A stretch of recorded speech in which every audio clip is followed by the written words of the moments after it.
श्री गुरुवे नमः। श्राद्धा सरसविहारिणे नमः।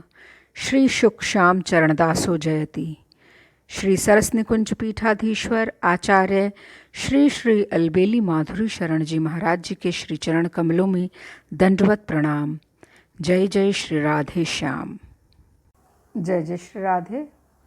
प्रस्तुत है डॉक्टर अवध बिहारी लाल कपूर द्वारा रचित ग्रंथ ब्रज के भक्त से श्री हरिदास बाबा जी का चरित्र। श्री हरिदास बाबा जी, गोविंद कुंड, गोवर्धन। वृंदावन के दयाल दास बाबा जी महाराज के शिष्य श्री हरिदास बाबा जी ने पहले 7-8 वर्ष आरिट ग्राम में, फिर 10 वर्ष गोविंद कुंड में, फिर 5 वर्ष पैठा ग्राम में और अंत में 6 वर्ष जतिपुरा में रहकर भजन किया। जब ये गोविंद कुंड में भजन करते थे, श्री अद्वैत दास बाबा जी भी उन्हीं के निकट एक कुटिया में रहते थे। वे उनकी बाह्य और आंतरिक दशा से भली भांति परिचित थे। उन्होंने उनके विषय में श्री हरिदास जी को जो बताया था, उसका उल्लेख उन्होंने गौड़ीय वैष्णव जीवन में इस प्रकार किया है। श्री हरिदास बाबा जी ब्रज में उत्पन्न अन्न की बनी ब्रजवासियों की मधुकरी पाते, ब्रज की रज से बने पात्र और ब्रज के ही बने आसन वसना आदि का व्यवहार करते, अपने को नीचा अति नीच जान भीत भीत से सबसे दूर रहकर एकांत में भजन करते। कहीं जाते समय एक जीर्ण कंथा उनके कंधे पर लटकता रहता, जो उनके पीछे उनके चरण चिन्हों पर से घिसटता हुआ उन्हें मिटाता चलता। स्वयं वे ब्रज में सर्वत्र श्री कृष्ण के चरण चिन्हों का अन्वेषण करते चलते। उनके जिह्वा ने स्वाद किसे कहते हैं कभी नहीं जाना। यदि कोई उनके पास मिष्ठान आदि प्रसाद लेकर आता तो उसे बड़े आदर से ग्रहण करते। कुटिया के भीतर जाकर उसमें से रंच मात्र लेकर प्रसाद रूप से उसका सम्मान करते, बाकी एक रज के पात्र में अलग रख देते। पहले से रखी कुछ शुष्क मधुकरी खाकर कुटिया से बाहर निकलते। प्रसाद लाने वाले सज्जन से कहते, मैंने आपका दिया प्रसाद सब पा लिया। रात्रि में वन में जाकर उस प्रसाद को किसी वृक्ष के नीचे रख देते। भजन में विक्षेप होने के भय से अपने हाथ से किसी को कभी न देते। उनकी कुटिया में प्रकाश कम ही प्रवेश पाता, दिन में भी अंधेरा सा रहता। उसमें पृथक पृथक रज के पात्रों में विभिन्न महात्माओं का अधरामृत और चरणामृत रहता, जिसका वे नित्य सेवन करते। वे ना तो धातु स्पर्श करते, न ब्रज के बाहर की कोई वस्तु।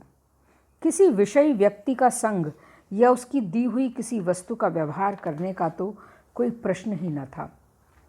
उनका अंतःकरण इतना शुद्ध था कि जिस प्रकार उजले वस्त्र पर हल्का सा भी दाग दिख जाता है, उसी प्रकार किसी विषयी व्यक्ति या उसकी किसी वस्तु का दूर का भी अनजाने उनसे संग हो जाता तो उन्हें तुरंत भासने लगता। वे जन संपर्क से दूर रहने के लिए रात में गोवर्धन परिक्रमा करते। एक बार रात में परिक्रमा करते करते सवेरा हो गया और वे कुटिया तक ना पहुंच पाए। रास्ते में सोचने लगे कि एक बड़ा मंदिर बनवाते और उसमें वैष्णव सेवा की सुंदर व्यवस्था कराते तो कितना अच्छा होता। इस प्रकार की मनोवृत्ति मन में उदय होते ही वे उसका कारण खोजने लगे। पीछे मुड़कर देखा तो एक सेठ जी उनके पीछे पीछे आ रहे थे। वे समझ गए कि उनके मन में जो विचार आए थे वो उनके संग से उत्पन्न हुई संग जनित मनोवृत्ति के कारण थे। एक दिन उन्होंने स्वप्न देखा कि एक मनुष्य ने दूसरे मनुष्य के शरीर की सारी खाल उधेड़ दी है। अन्वेषण करने पर पता चला कि उसके पूर्व दिन उन्होंने जो एक ब्रजवासी पुजारी की दी हुई मधुकरी खाई थी, वो उसने क्षेत्र से लाकर उन्हें दी थी। क्षेत्र इलाहाबाद के एक डॉक्टर द्वारा चलाया जा रहा था। उसका अन्न खाने से जो अन्न जनित मनोवृत्ति उत्पन्न हुई थी, वही उनके स्वप्न का कारण थी। हरिदास बाबा सदा भावोन्मत्त रहते थे और उसी दृष्टि से जगत को देखते थे। एक दिन ज्येष्ठ मास में भरी दोपहरी में कुटिया से निकलकर उत्तप्त गिरि तट से होते हुए कहीं दूर शौच को गए। अद्वैत दास बाबा ने उन्हें जाते देखा। 2 घंटे बीत गए, फिर भी उन्हें लौटा ना देख वे उनकी खोज में निकले। थोड़ी दूर जाकर देखा कि वे धूप में शांत और निस्पंद अवस्था में खड़े हैं। उनके दोनों नेत्रों से अश्रु प्रवाहित हो रहे हैं और बीच बीच में शरीर कंपायमान हो रहा है। अद्वैत दास बाबा ने जान लिया कि वे किसी भाव में डूबे हैं, इसलिए उनके निकट न जाकर वे अपनी कुटिया को लौट आए। जब बाबा लौटे तो उन्होंने पूछा, बाबा आज शौच में इतनी देर क्यों लगी?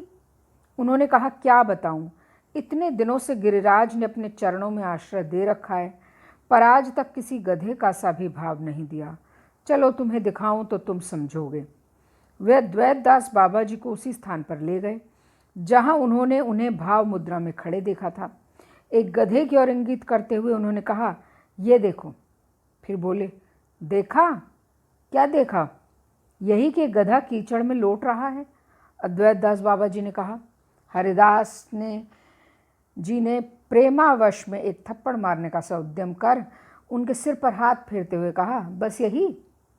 तो वो समझ गए कि वे क्या कहना चाह रहे हैं। श्री राधा कृष्ण की चरण धूलि समझ गधा प्रेमावेश में रज में लोटपोट हो रहा है।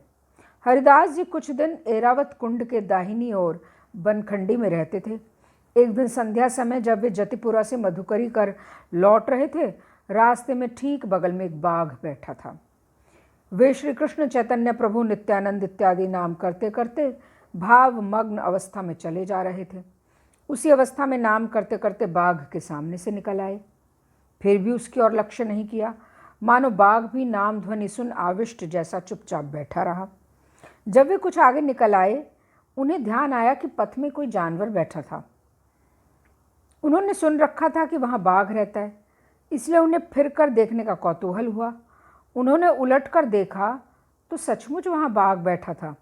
उन्हें जानकर आश्चर्य हुआ कि वे उसके मुंह के सामने से चले आए और वो जड़वत बैठा रहा।